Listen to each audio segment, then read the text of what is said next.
Hi, my name is Tony with Advantage Lifts.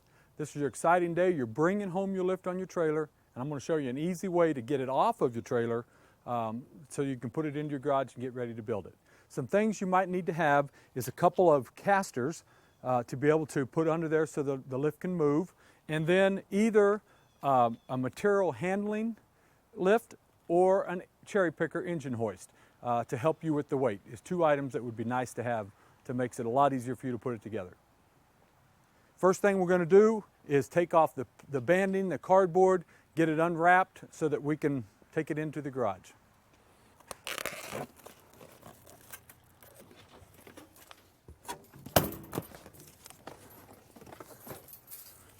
We take lots of care in wrapping the lift, so you can see that it's fully bubble wrapped, shrink wrapped, and cardboard boxed to help you get the product in good shape when it arrives to your home.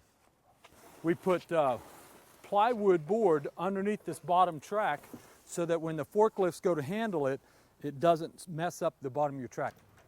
What we're doing is taking a chain, going to just go around the frame to give us something to lift this up and put a skate underneath the bottom of the track so that we can roll it off the back of the trailer.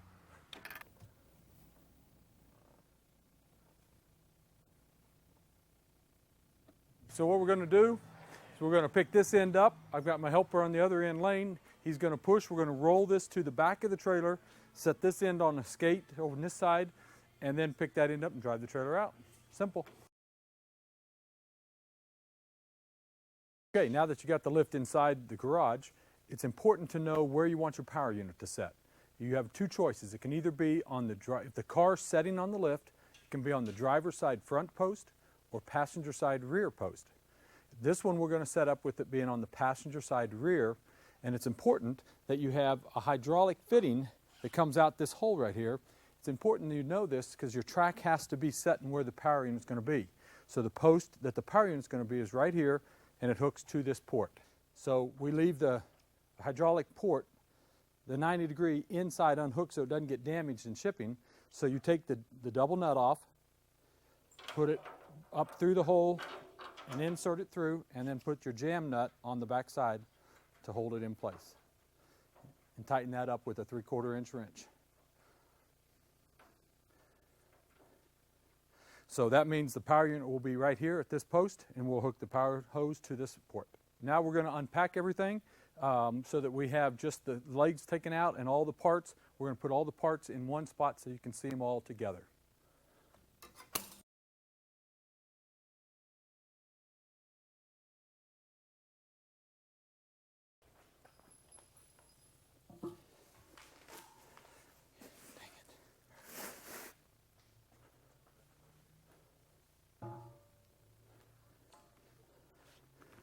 Okay, so now the base plates of the second set of posts are bolted to the frame, so we have to undo the bolts. You'll need a 3/4 inch deep socket and a 3/4 inch open wrench.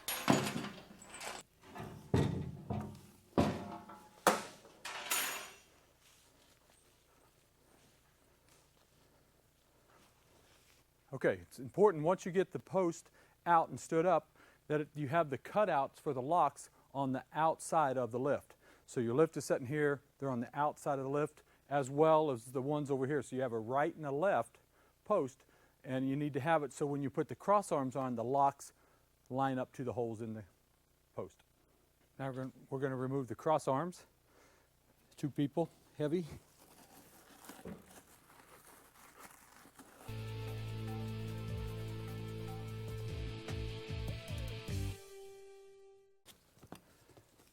Okay, this is your parts box. Has your instruction inside. Hopefully I won't be needing to use that. These are your sliders.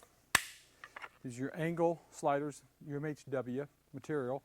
We're going to prop open the locks with these sliders so that we're able to put them over the post without the locks catching into the catch holes. So what we're doing, you'll see I've laid the post down. Locks are closest to the floor. The notches cut out on the post are on the closest to the floor. Our locks are also close to the floor. And then we're going to slide our post onto our cross arm is going to go onto the post.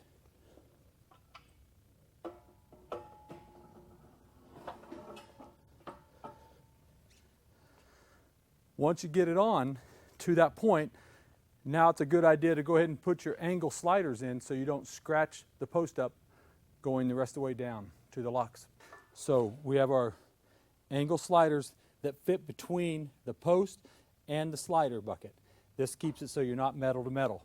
And all we're doing is going to put in the two angles so that it doesn't scratch when we slide it down.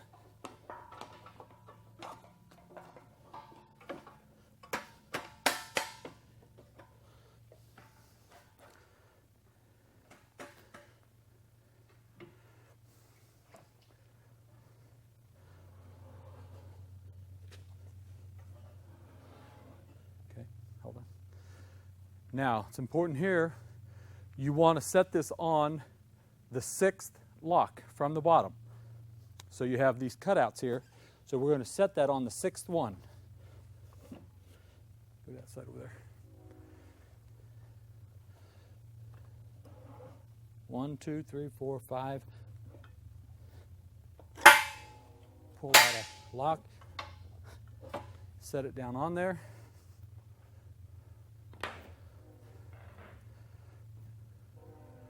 With two guys now, we'll pick this up. Bend your legs.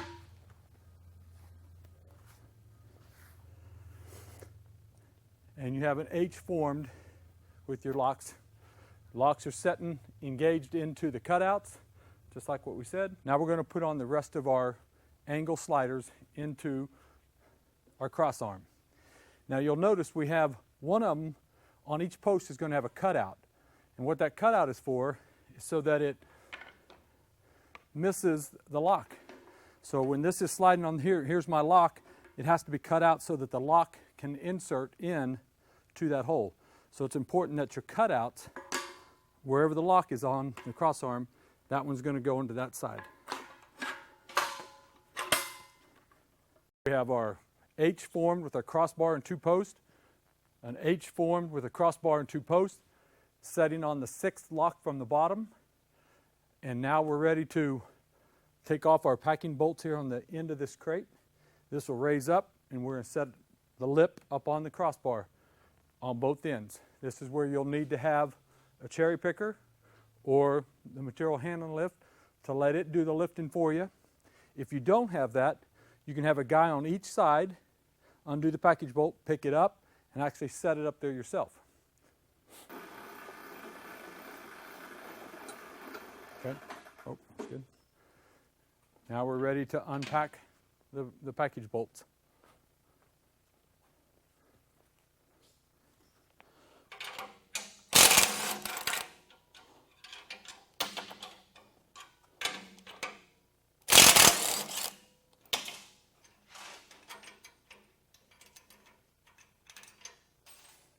You might have to adjust your strap so that the track is balanced when you go to pick it up.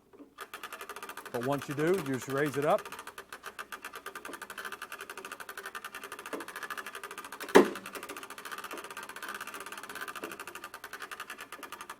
We'll go your way.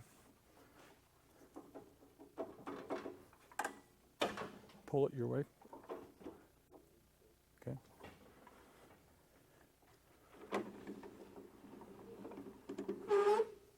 We set one end on, and now we're going to scoot this one over underneath of it.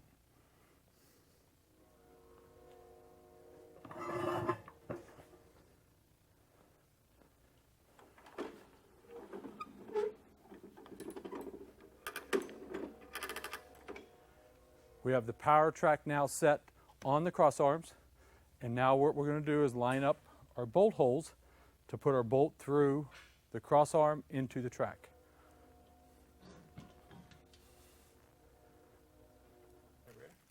In your bolt box, you have your 3/4 inch bolts that are going to attach the cross arm to the track.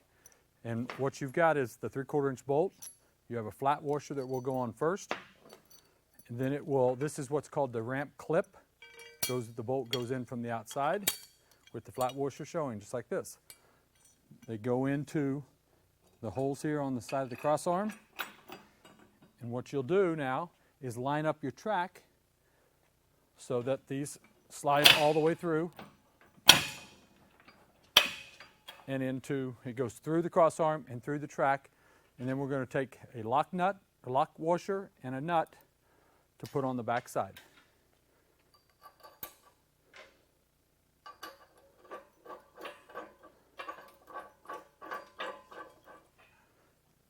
And at this point, you just want to finger tight them. Just get them finger tight, and then we'll tighten them all up here in a minute.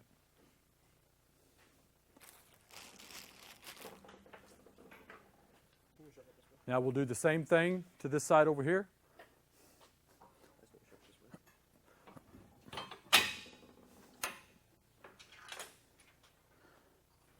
Once you get those finger tight, now you want to take from the outside of the lift and pull the track over as far as you can to the outside of the lift on both corners. So now we've got our power track attached to the cross arm, and we're going to take the bottom track here, the non-power track, and it's on the bottom, so we need to rotate it over, turn it so that the flat side is up, and then we'll pick it up and put it on top of the crossbars just like this track. So here's how we do this. On a nice painted floor, you might want to take the plywood boards that we have to protect the bottom of the tracks, lay them down so that these rails don't hit and scar up your floor. So we put them right underneath of the package frame on both ends. And then you'll want to take your material handling lift, slide it underneath of it again. Slide that out a little bit.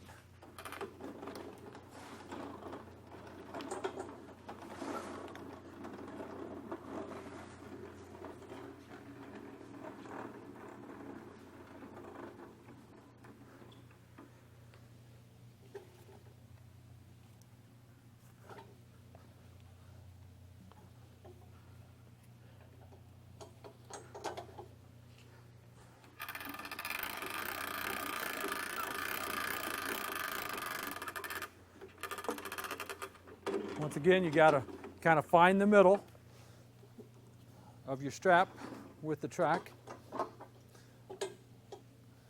Doesn't take much. One more time.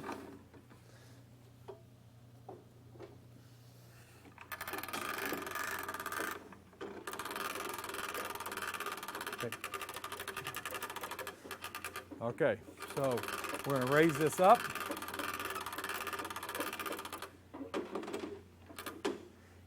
And then we're going to rotate this track in the sling of the strap, because we have our rails here that have to be on the inside just like this one. So we'll just actually rotate this around and we'll be in good shape.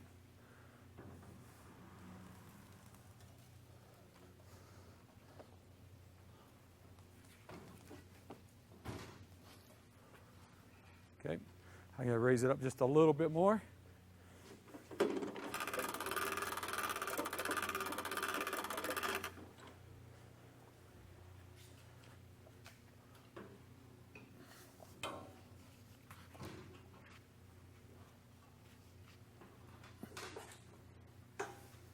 Okay, that's good. I'll set it down.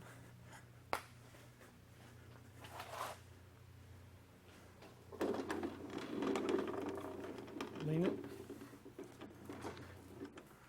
Okay.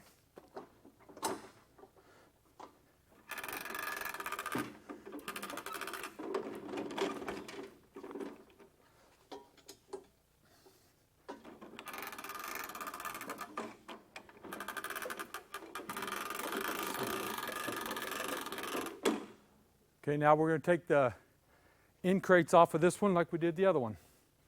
Once again, it's a 3/4 deep and a 3/4 open socket.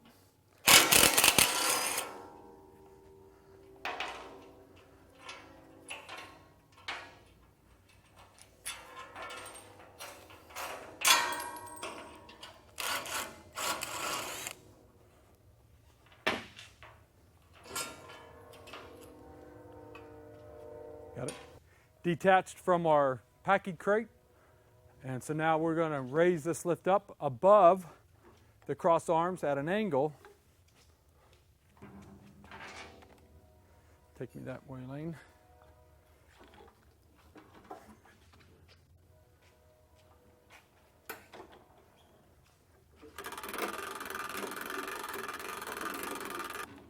set her down onto the cross arm.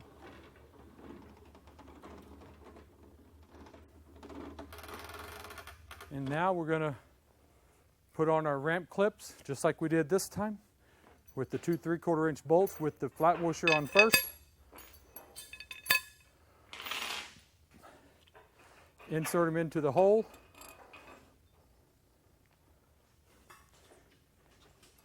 And then I just pull the track over till it lines up. Till my holes line up and I know I'm in.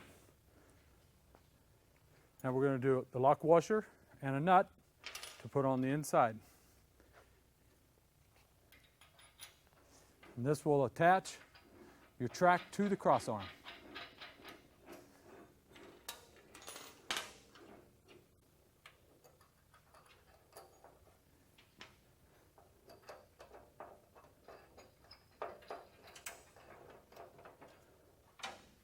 And just like I did on the power track, you'll want to pull this to the outside as far as you can so we have the most width between the two tracks before we tighten them up.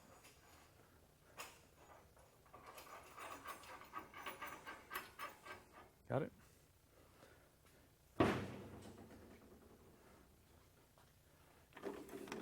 Now at this point, we're ready to take off our strap. They're setting onto the lift, and our lift is taking shape. The next step, what we want to do is we want to put our clips on to our slider bucket.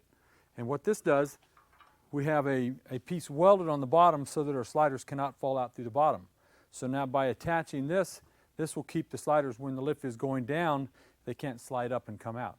So if you ever had to change these, this is, you take the one bolt out and slide them out through the top.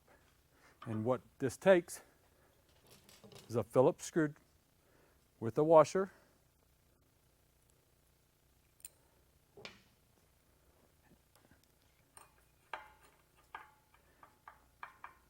and tighten it just like so, and that keeps everything from sliding out.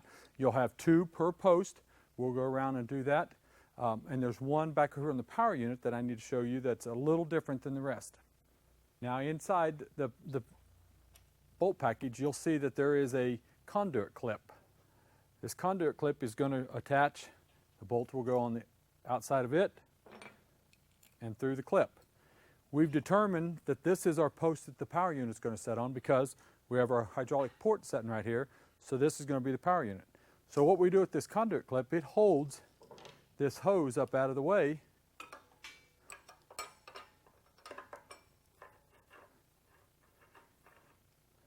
Now when we attach our hose here,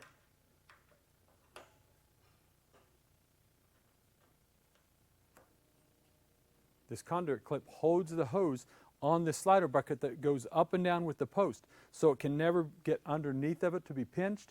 It keeps it completely out of the way. Okay, so once you've got this clip on, now we've tightened up our jam nut to our fitting that comes out. This is our hydraulic hose on the underneath that is already pre-assembled and hooked to your cylinder, so you don't have to mess with that.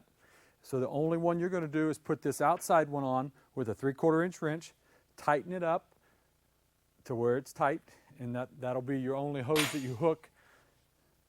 And then we'll hook the other end to the power unit in a few minutes. These are your top caps.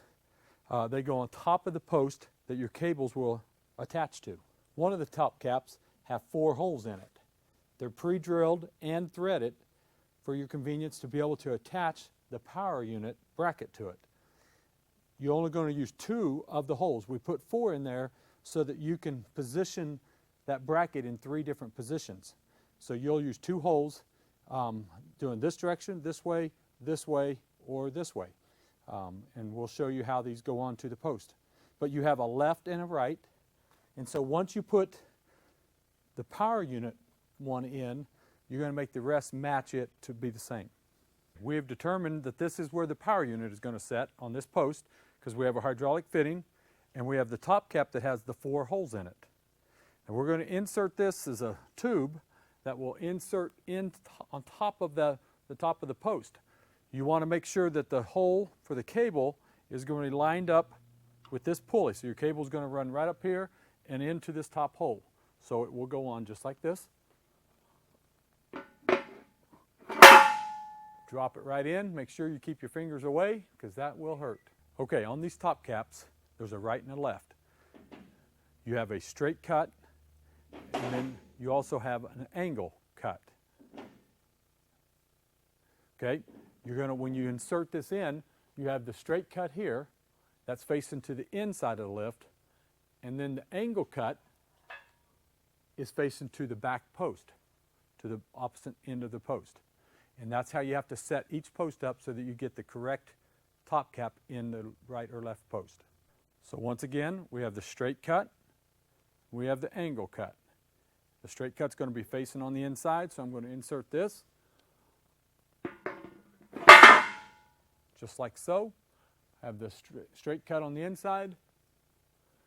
The angle cut is pointing to the back of the post. And you'll set the others up just like this. Now, for your convenience, we've already routed all the cables into the pulleys and hooked them to the cylinder block so that you don't have to figure out which cable goes to which spot or which pulley. So what we've done is we've got them zip tied together. So we're going to cut the zip ties. And at this point, they've all just kind of fallen out to the corners. This one's going to go this side. This one's going to go over there. They've made it to where it's real easy to understand how they're going to be assembled. Once you've cut the cable ties, strap ties off, now the cables are dangling down below. You're going to want to thread them through the track. So we'll come up, thread it through this hole.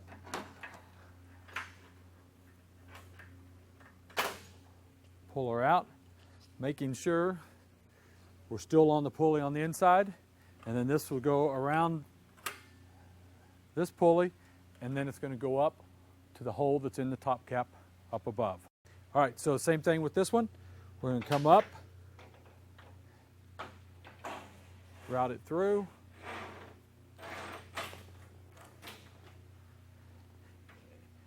and then this cable is going to route right through this offside track.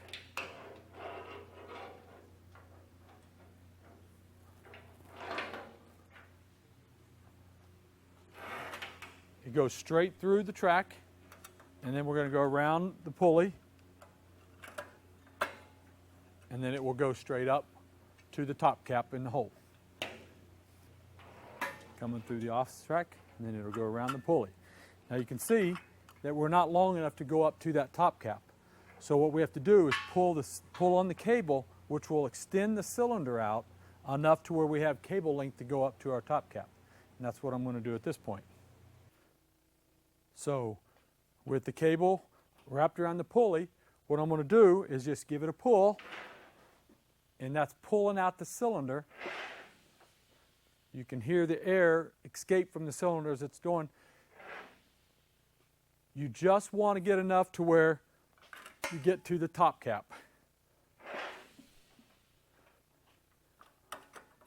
So I go around the pulley, and I see if I've got enough to go up through, which I do.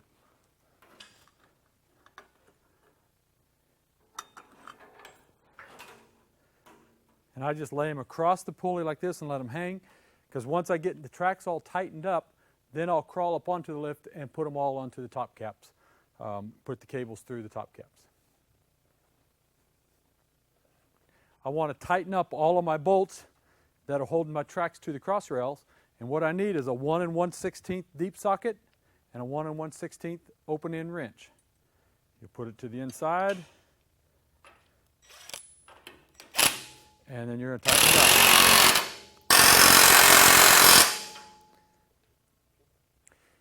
Now we've tightened up all 8 of the bolts that go through the cross rail to secure the track to the cross arms so there's no movement at all. Now using a ladder, get up on top of the lift. We're going to take the cables and route them through our top caps. You'll notice we have two nuts attached to the cable bolt. Take both of those off.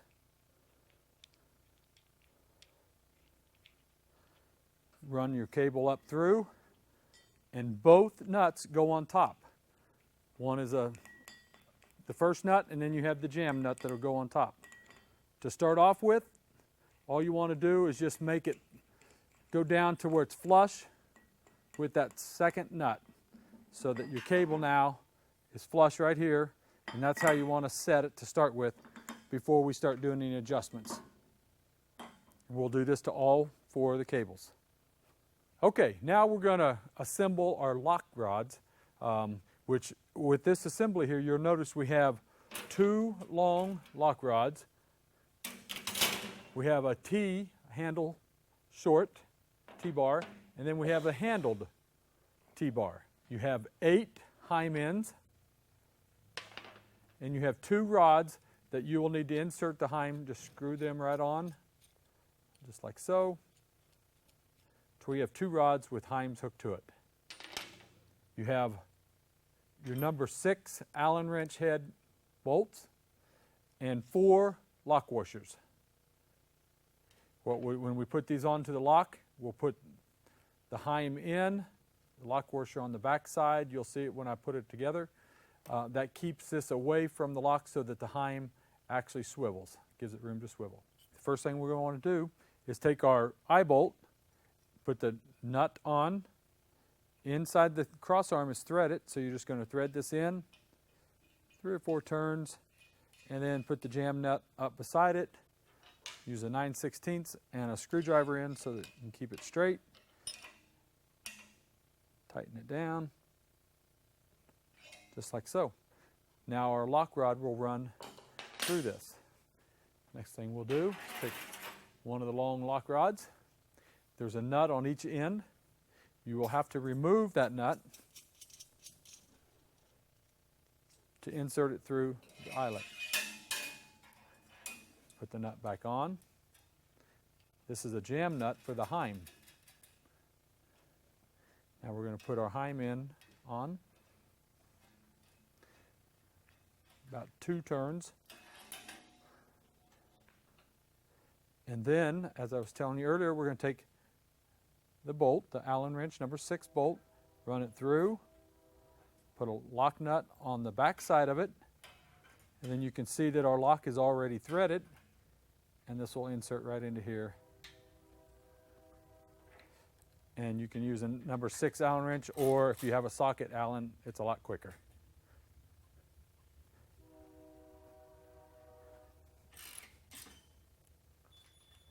Just like so. And at this point, leave this open because we're going to adjust it here in a minute. Okay, next we're going to insert our T-bar that runs from one end to the other.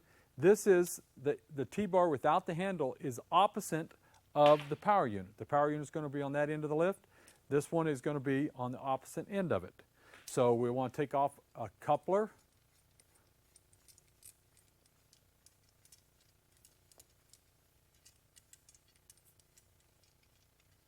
And a nut. All the way through. You'll notice there is a spacer here. What that does is going to keep it spaced away. Now when you're inserting this in, underneath the track there is a tube that this rod must go through. So you'll want to make sure to look under that it goes into that tube, and we'll show you that in just a second. But push that into that point. Take off these bolts and nuts.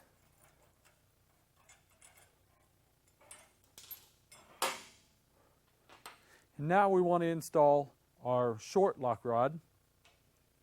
Put the bolt through, the lock nut on the lock washer on the back side, into the threaded lock hole.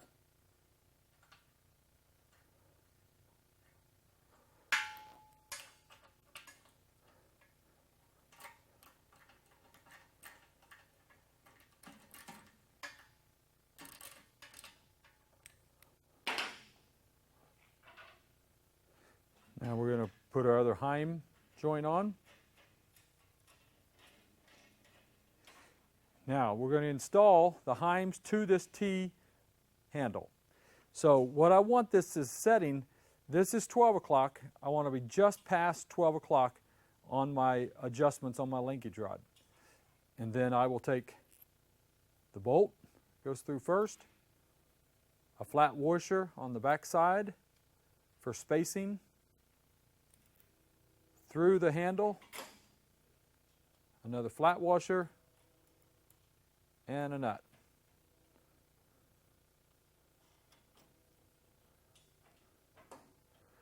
so, and then you'll do the same here. So right now, I'm way long, so I just want to screw this in.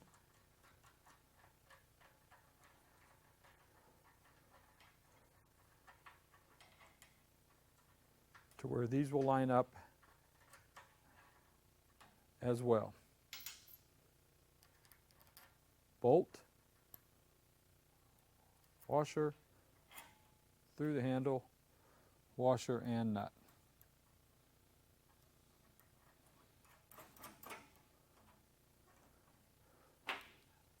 At this point, you can tighten it up. This one is a 9/16 on the back side, and your number 6.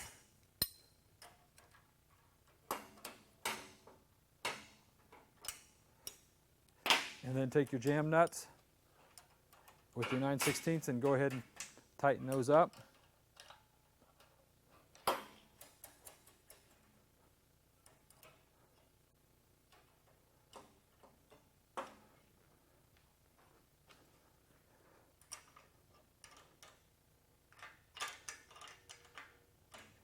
Just like that. And this side is done. You'll notice the long rod is on the top. The short rod is on the bottom. And this is setting just past 12 o'clock on the angle. And you'll be adjusted just right. Okay, we're done with the other side, opposite of the power unit. Now we're going to go to the power unit side. Put in our eye bolt. Screw this one in, 2 or 3 turns. Put the jam nut up to it.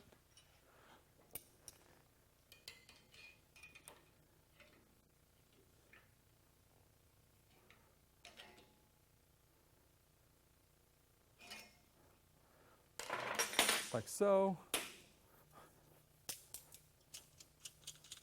Take the nut off of the long lock rod.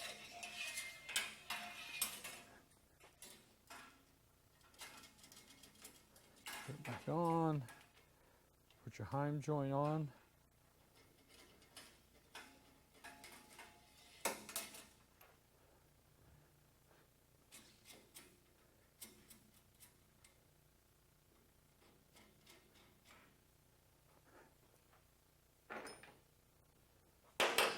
And we're going to attach the bolt through the heim, lock washer through the threaded hole on the lock. Now we're going to attach the short rod, bolt, lock washer through the threaded hole on the lock.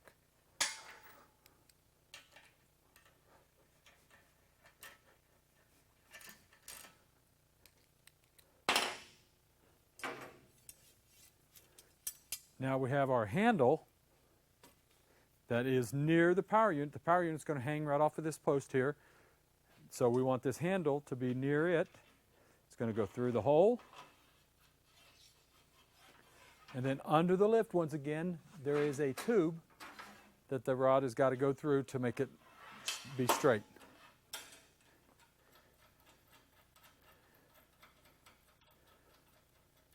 We're going to take off these bolts that come on it already. Before we hook these pieces up, we have to connect this rod to the other rod at the end of the lift. And what we do that with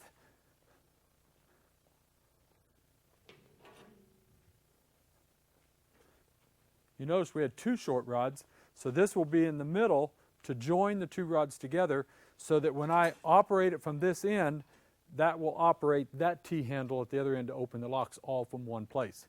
So we have to join this with those 2 rods, and the way we're going to do that is with a coupler that will screw onto here, and then this rod will screw onto the other end, and then there is a jam nut on both rods that will come up to jam it tight so that you're one single rod. Now you'll notice there's a tube about halfway down, just like this one here, that this rod's got to go through. So you'll fish it through there and then push it all the way through. And now we're going to hook up this rod to this rod using a coupler and the jam nut.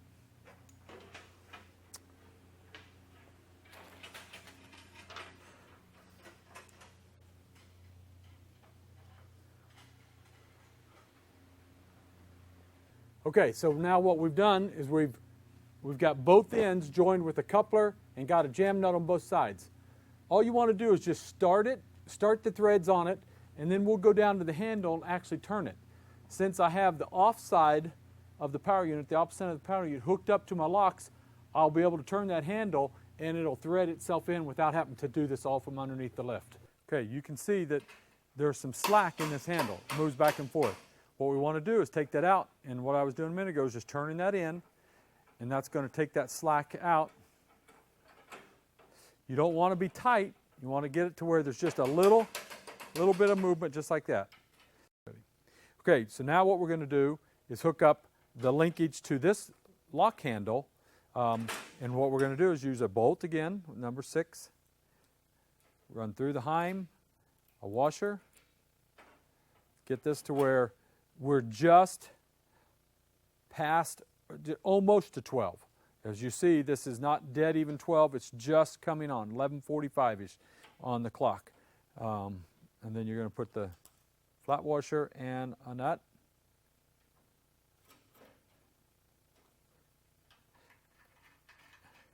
And then adjust this one to where it fits as well. Got the bolt, flat washer for spacing, washer, and nut. And at this point, you can go ahead and tighten these up. 9/16 and a number 6 Allen wrench. And then take your jam nuts. I'll come over here. Just tighten these jam nuts up to the heims. So now we're going to tighten up the 2 jam nuts to the coupler. We're starting with the furthest away from the power unit. So we're going to start with this jam nut first, jam it up to it, then come over here, this one, and tighten it down.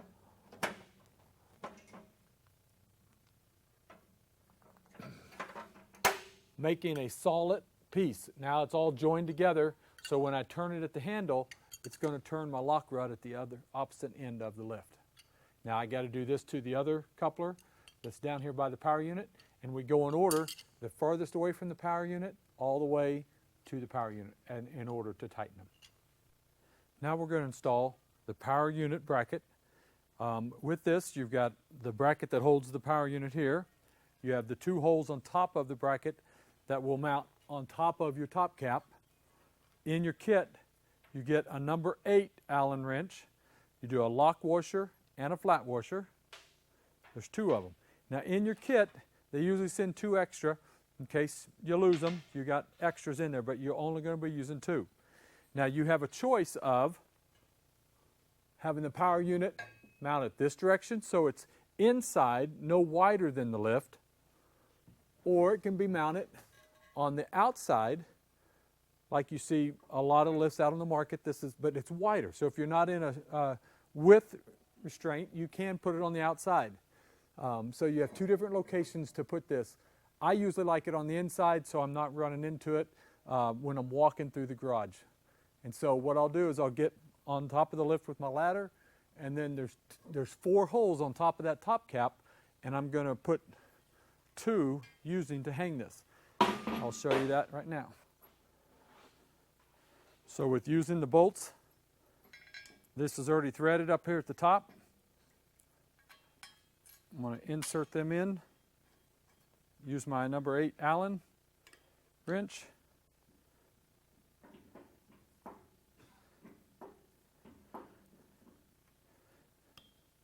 Now before I tighten them down, I want to use the 2 flat washers, and I'm going to shim this up so that the shim is going to go right in here on the top cap and on the other side of the bracket, making this to where when I tighten it down, it'll set level.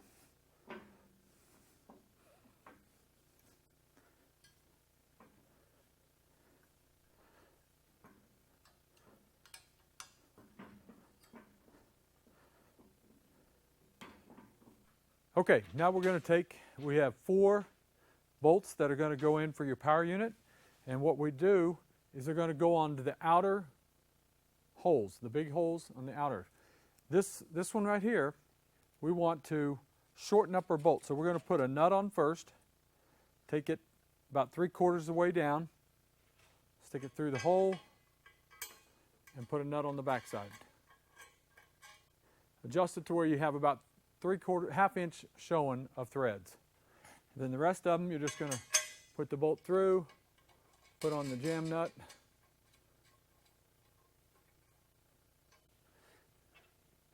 This makes it easy to put the power unit on because you have your studs now hanging out and you can just put the power unit right up to it.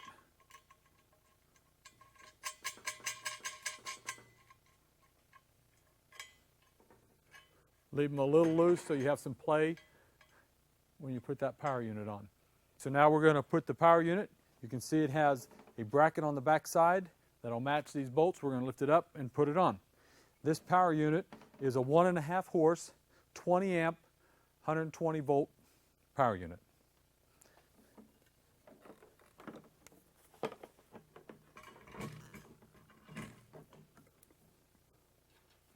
Once you get it on the studs, start one of the nuts, and then it'll hold it in place so that you can put the rest of them on. If we can show right here, the reason we want to shorten this up because this will run into our startup capacitor, and so we shorten that bolt up to where now we can put our nut on easily and we'll be able to tighten that down without it hitting the capacitor. Is the whole reason for that extra nut in there. 9/16 wrench.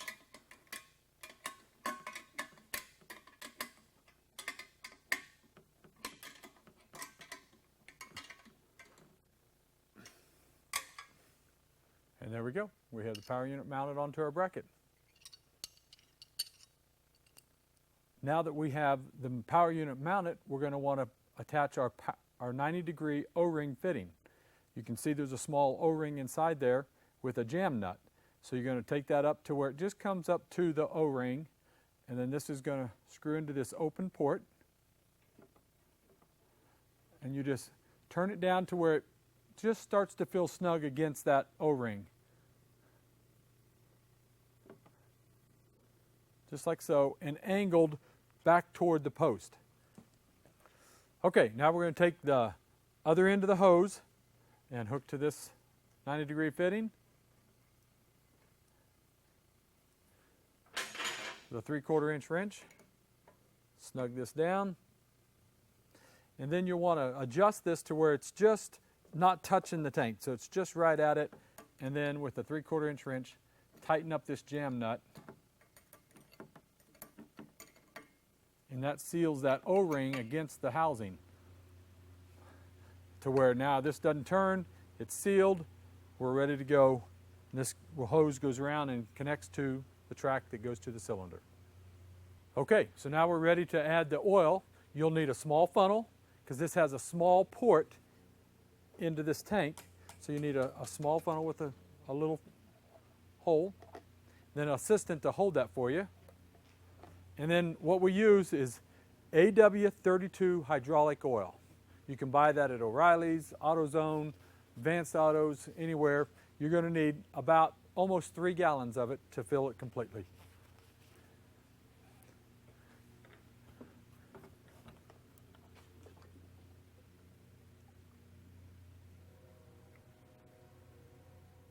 Okay, so now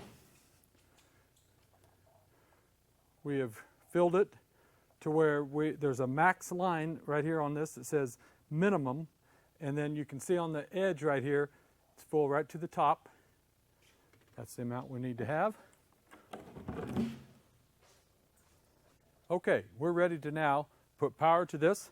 This is, like I told you a minute ago, it's a 120 volts, and it's a 20 amp breaker that you'll want to plug it in. Just most garages are wired that direction.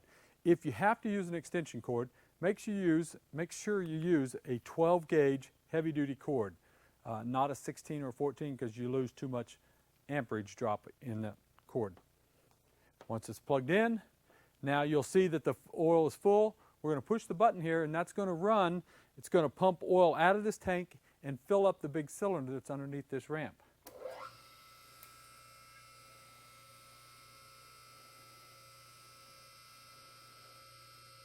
This usually takes a couple of minutes before you'll start seeing any movement of the cables or the lift moving.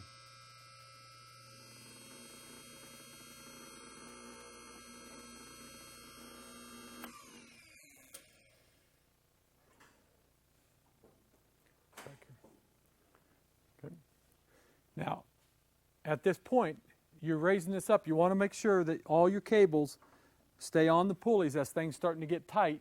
You want them to stay on to that point so it picks it up tight against your pulley sheaves. Okay, and we have liftoff.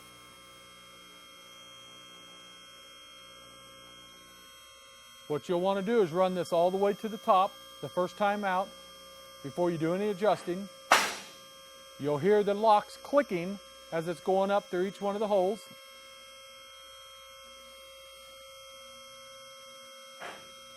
At this point, we have not adjusted them, so they're not clicking all at the same time. We'll do that in just a minute.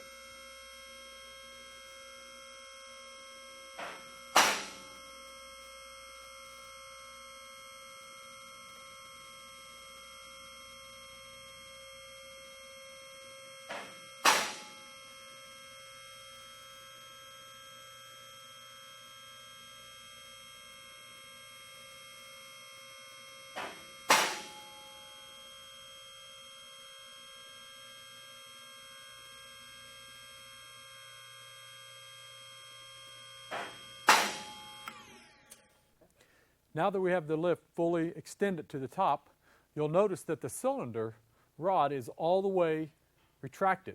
That means you're at the full lifting point, and that means at this point the cylinder is full of oil and the reservoir only has a little bit left.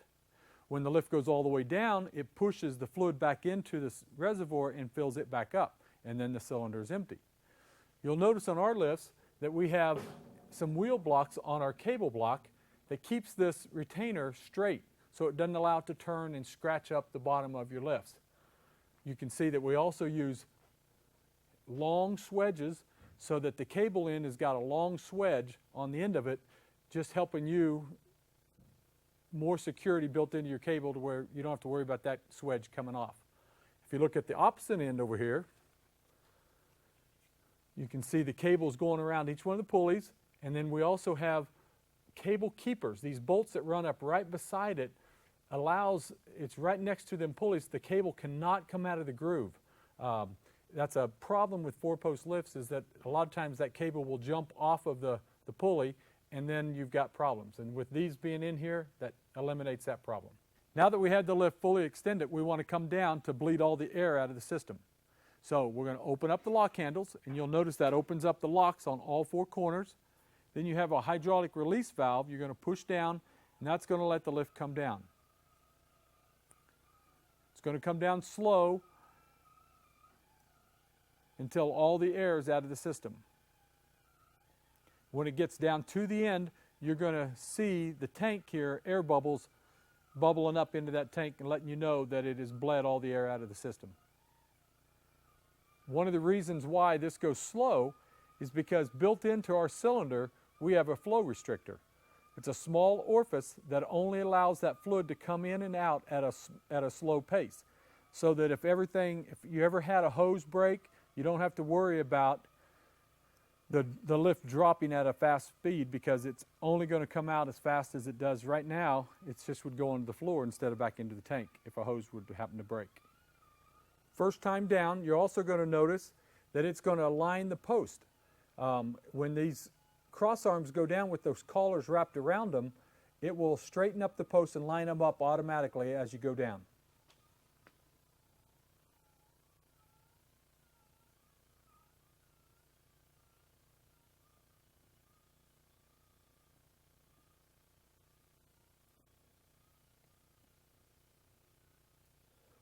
Once I get past the bottom lock, I can let go of my lock handle because there's nothing else for it to catch on.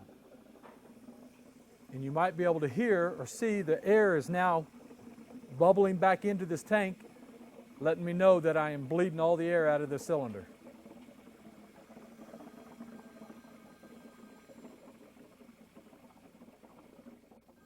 Okay, so now that we've got it all the way down, we've bled the air into the tank here. Now we're completely ready to adjust the lift to the level of your floor. So what we do is we raise it up.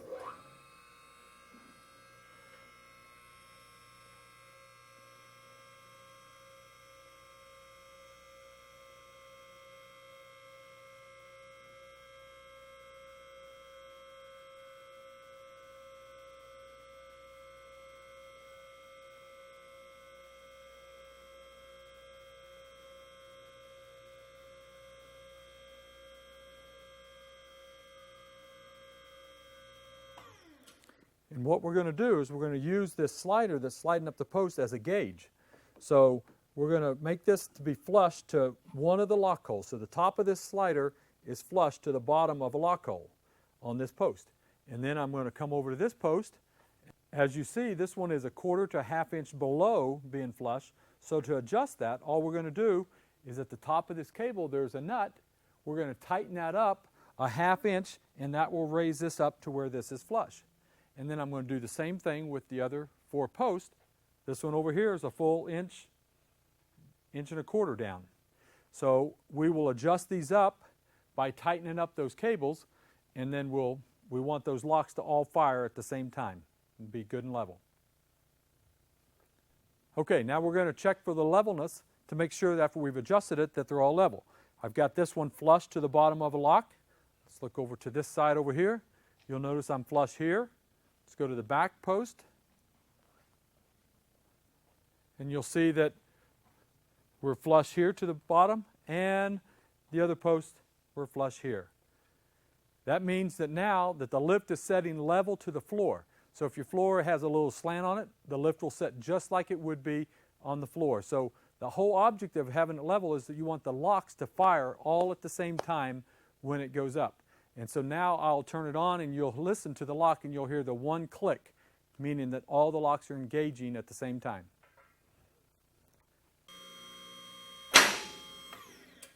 Okay, now that you've seen that the gauge are fully unlocked, at this point we're not setting on the lock. All of our pressure is on the cylinder and the cable at this time. So what we're going to do with the lock tooth engaged into the post, now we're going to lower it down, and you're going to see it trap itself onto that lock. With down pressure setting down onto the post, we have a stop here that the top of the lock is resting on, taking all the pressure off of the cables at this point, and now on all 4 corners of the post, we're setting on the lock to where it's safe to work under it, store a car, and you're not worried about it coming off.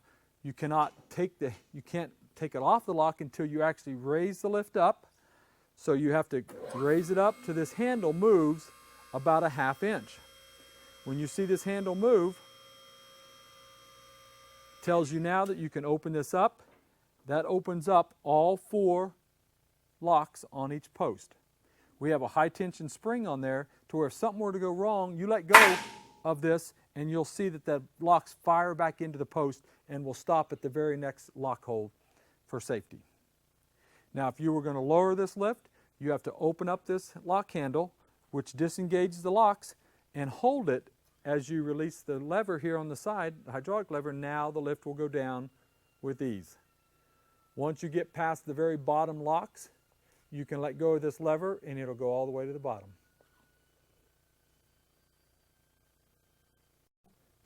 When the lift is all the way down the first time, sometimes this hose is twisted, and so what you've got to do is loosen up your connection and then turn this to where your hose has no twist in it, and then retighten it back up so that your hose runs straight out without a twist in it. It's an easy thing to do, and when it's all the way down, there's no pressure in that, so you don't have to worry about any squirt or leak coming out from that fitting.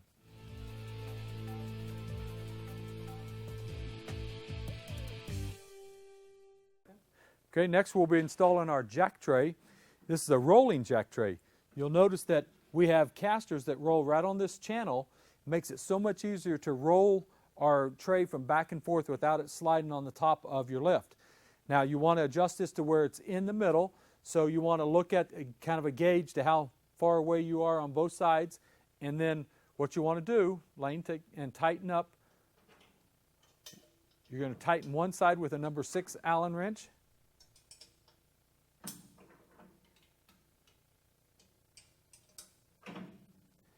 And then the opposite side, what you want to do is just hand tighten. Once you get them hand tightened, and what that'll do, that allows, if there's a little bit of not true all the way through, this axle will move and stay in the track, and it makes it roll from front to back very easily. This tray is a 4,000-pound capacity tray. It enables you to put a bottle jack on there to raise the car up to take the tires off of the track if you want to do tire work or brake work. We also put a little drain plug in there to where if you happen to spill antifreeze or oil in there, you got a drain plug in the bottom you can take out, and makes it easy to clean. With the purchase of our lift, included in that you get 4 drip trays. This allows you to put a car on top. If it happens to leak any oil or fluids, when you raise it up and you drive a car underneath, these trays positioned in the right spot will catch all of those drips and keep them off of the car below. And they'll fit right inside. You get 4 of them and you just slide them where you need them to catch all that leaky oil. Okay, you also include in this lift get 4 aluminum stops. These are stops and drops that you can put right in on the outside of the lift in that ramp clip. Allows you to where the car will not roll off of the lift once it's on there. To get the car on, you take them off, you insert your aluminum ramps, and then now you're able to drive on the lift. With our lift, we don't have a front or a back, so you can come off or on either end of the lift. Okay, now we're going to show you how the casters will fit onto this lift. The caster is a cool option because it makes it to where you don't have to designate a space for this lift to always be in the same spot. It's freestanding, it's designed to be freestanding, but you can, with the help of these casters, make this to where I can move this from one bay to the other bay or outside of my garage if I need to do that. So the way they do this is you take the caster fork,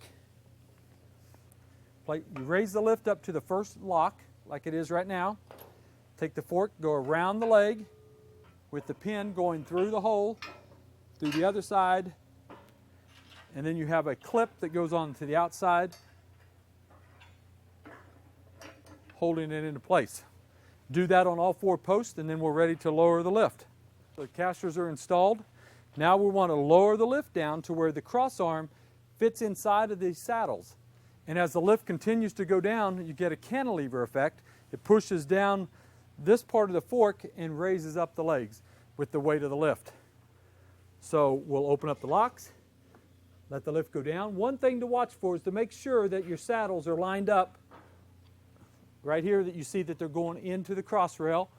You want to do it on this end and the other end as well. And Lane has given me the thumbs up. We're ready to go. So once it sets onto that saddle, now I can let go of my lock here, and I just continue to hold down my hydraulic release, and it's slowly picking up the legs from the post to where now the lift is actually movable.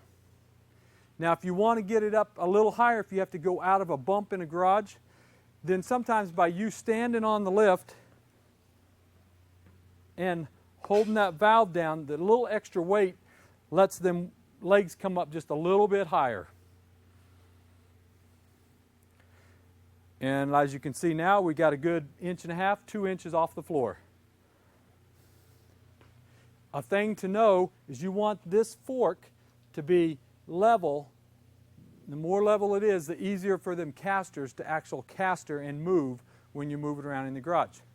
And at this point, you can see if I wanted to move this, one person can actually move this lift very easily. It really takes one to guide it and one to push it to move it around. One of the last steps is now to insert your aluminum ramp so that you can drive the car up onto the lift. You'll notice this is lightweight, about 27 pounds, but we have reinforced the inside of it with all these gussets to make it strong as steel, but you got the lightweightness of aluminum.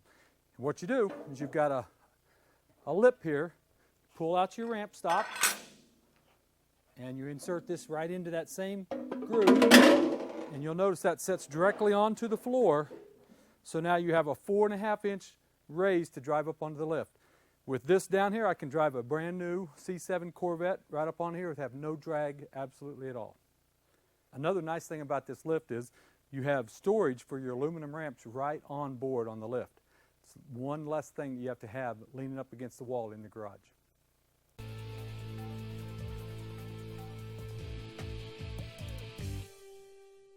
Now installing this jack, it weighs over 300 pounds. It's advisable to use your cherry picker or this material handling lift as well, because it'll hold it and all you got to do is balance it. Bring it over it, lower it down. You'll adjust these wheels so that they fit in the groove.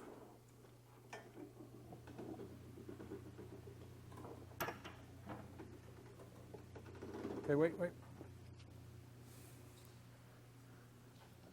Okay. Okay.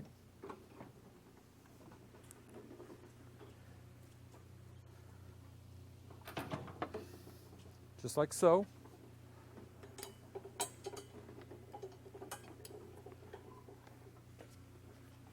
I can move this out. And now what you want to do is get it level. And so what I usually do is just do a gauge, same distance between my wheel and the jack on all four corners.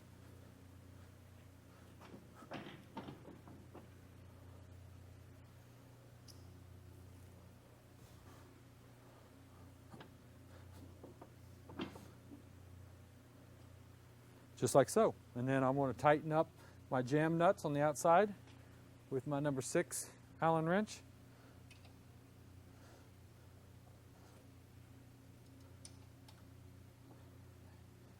And just like the jack tray, on this side I'm just going to hand tighten them. And that will allow this axle to travel in and out when it goes front to back so it stays in the middle of the groove. And this makes it easy to move these from side to side, from end to lift when you're working on the front of the car or the rear of the car. Okay, to operate this jack, very simple. This is a manual pump, hydraulic pump, pumping oil to a cylinder. So there's a valve in the back here. You close it, then you've got a bent handle so that your handle is not hitting the bottom of the car. Raise this up to get the desired height you want. You pull out the lock pin, allows this lock lever to drop, and you'll see that there's 3 lock parts so that you can set the jack onto the lock. Now at this point I'm on the hydraulic, so I'm going to lower it by opening up my valve. It'll set down. Now I'm against the lock. All my pressure's off my cylinder and I'm on my jack. My cars are off of the track. I'm able to do brake work, front end work, and not have any issues of a jack that's wobbly. These also telescope out so you can get to lift points, and we also have dense foam blocks to give you lifting points so that you're not metal to metal, or if you got a powder coated frame, it's not messing up your frame. These telescope in when you go down. Just like your lift, you have to tighten it up, raise it up off of the lock. Once it's off the lock, take your lever, push that back into the hole. It holds the lock up. Now I can lower this, and this will lower your jack all the way to the bottom. Very smooth working.